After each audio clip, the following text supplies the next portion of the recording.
ಬಂತು, ಇನ್ನೇನು ಬಂತು ಜಾಗ. ಇನ್ನೊಂದು 1.5 ಕಿಲೋಮೀಟ್ರ್ ಹಿಂಗೆ ಆಫ್ ರೋಡ್ ಮಾಡ್ಕೊಂಡು ಹೋದರೆ ಅಲ್ಲೇ ಆ ದೇವಸ್ಥಾನ.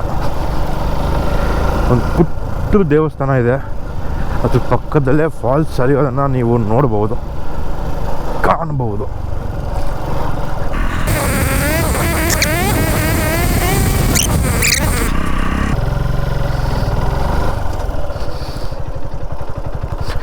ಈ ಕಡೆ ಬಂದು ಸ್ವಲ್ಪ ಹುಷಾರಾಗಿ ಬಂದ್ರಪ್ಪ. ಆಫ್ ರೋಡ್ ಗಾಡಿ ಇದೆ, ಆರಾಮಾಗಿ ವರ್ಕೌಟ್ ಆಗ್ಬೋದು. ಅಂದರೆ ಜಿಕ್ಸಲ್ಲಿ ಫುಟ್ ಪೆಕ್ಸ್ ಎಲ್ಲ ತುಂಬ ಲೋ ಆಗಿದೆ.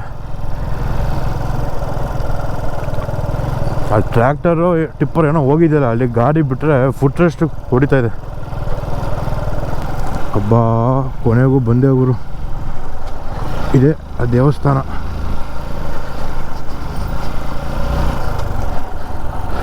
ಆ ಕಡೆಗೇ ಆ ಫಾಲ್ಸ್ ಥರ ಇರೋದು.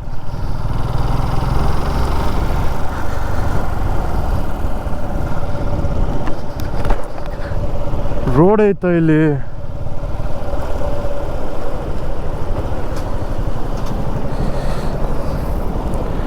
ಓಹೋ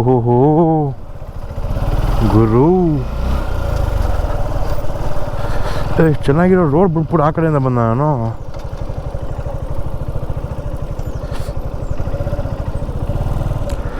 ಯಾವ ರೇಂಜಲ್ಲಿದೆ